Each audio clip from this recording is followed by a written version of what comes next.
नहीं, देखिए ऐसा है कि ये वाक़या लगता है कि नवंबर 2021 में हुआ, 10 नवंबर 2021 में, कि दो युवा लोग मोटरसाइकिल पे जा रहे थे, तो वहाँ की एक रहने वाली माता और उनकी बेटी भी वहीं थे, तो उन्होंने कहा हम आपको छोड़ देते हैं मोटर बाइक पे। तो माता ने कहा कि हाँ मेरी बेटी को आप ले जाओ, ऐसा कहा गया है, क्योंकि ये रिपोर्ट तो मैंने खुद इंडियन एक्सप्रेस में पढ़ी है।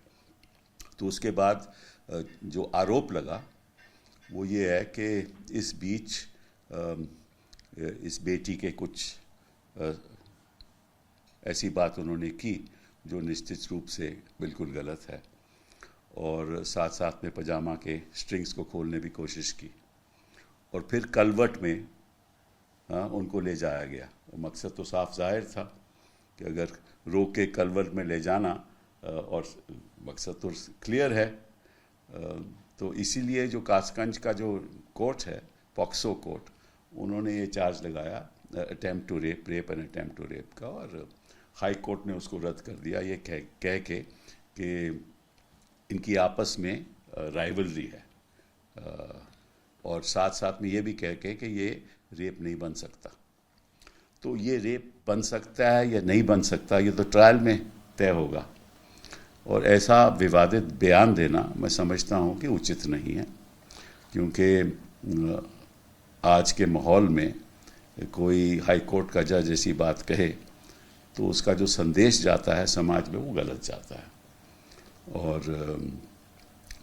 और ये बातें केवल ट्रायल में तय हो सकती हैं कि उनको छुआ या नहीं छुआ, मोटरसाइकिल पे गए या नहीं गए, उनको छोड़ा गया या नहीं छोड़ा गया।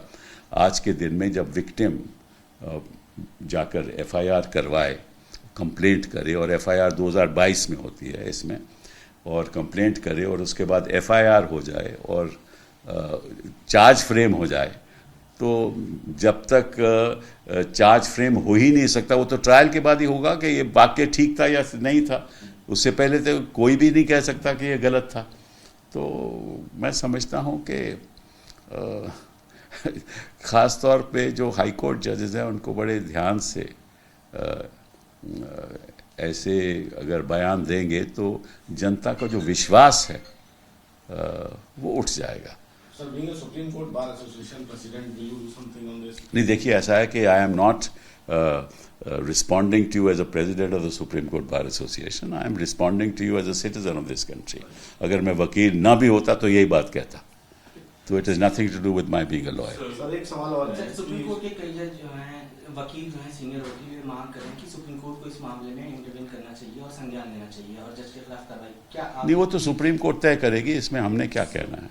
ये Since you spoke about the High Court judges being more careful about what they're saying, there's a case that is coming from the Delhi High Court where a sitting justice, his house caught fire on Holi and huge amount of cash has been recovered. What we're given to understand, the collegium has as of now transferred him to Allahabad High Court, and whether he can be impeached or not is being mulled over. How do you see First of all, corruption in judiciary? First of all, I am not aware of any of the facts.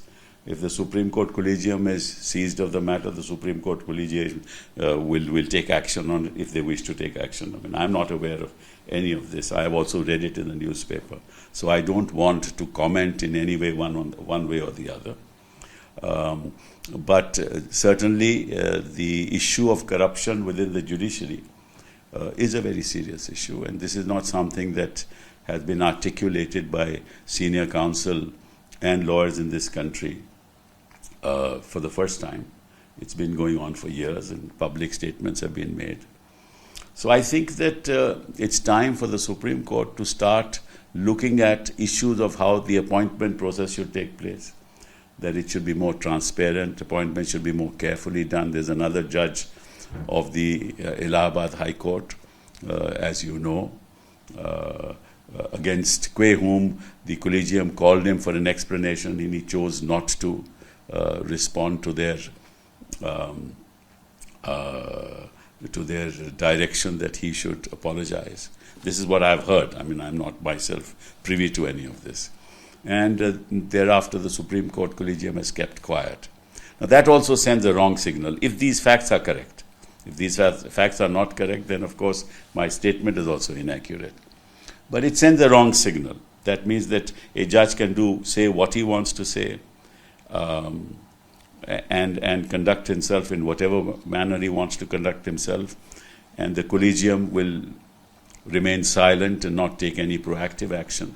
That also sends a wrong signal to the public at large, because corruption is a serious issue, not just within the judiciary, but in society. At large, corruption is a serious issue amongst public functionaries. And corruption has, despite whatever our dear Prime Minister has said, has increased. And आपको याद होगा कि जब ये लोकपाल की agitation हुई थी, तो मतलब कि सभी राजनीतिक दल कांग्रेस पे आरोप लगाते थे, और फिर ये लोकपाल की लेजिस्लेशन लाए भी, और आज तक कुछ हुआ। मतलब कि सरकार गिरा दी गई और उसके बाद इन्होंने कुछ नहीं किया। ना केजरीवाल जी ने कुछ किया, ना प्रधानमंत्री जी ने कुछ किया। एक लोकपाल को बैठा दिया और वो तो आप देख ही रहे हो क्या करते हैं। तो ऑब्वियसली ये मामले बड़े सीरियस मामले हैं, और सिस्टम्स जब तक इन प्लेस नहीं होंगे तब तक सुझाव नहीं आने वाला। सर, एक इसमें सवाल ये है कि कुछ जो सीनियर वकील हैं और दूसरे अधिकारी हैं, उनका कहना है कि केवल ट्रांसफर करना सफिशिएंट नहीं है, एक इन हाउस इंक्वायरी सीजीआई। देखिए, ऐसा मैंने आपको पहले ही बता दिया कि मुझे कोई जानकारी नहीं है इस मामले में, तो मैं उस पर कोई टिप्पणी नहीं करूँगा। हाँ, जो जानकारी मुझे मिली, जो मैंने पढ़ी है, अखबार में पढ़ा है, लखनऊ के हाई कोर्ट जज के बारे में, उसके बारे में मैंने टिप्पणी कर दी है, अगर वो बात सही है तो। क्योंकि आजकल ये है ना कि भाई रिपोर्टिंग भी कई बात एक्यूरेट नहीं होती, लेकिन इंडियन एक्सप्रेस तो ऐसा एक न्यूज़पेपर है जहाँ रिपोर्टिंग तो ठीक ठाक ही होनी चाहिए। Thank you. सर, इससे इधर एक राजनीतिक सवाल है, डिलिमिटेशन को लेकर लोकसभा में लगातार। मेरा भी आजकल लिमिटेशन है ना, तो डिलिमिटेशन की आज बात नहीं करूँगा।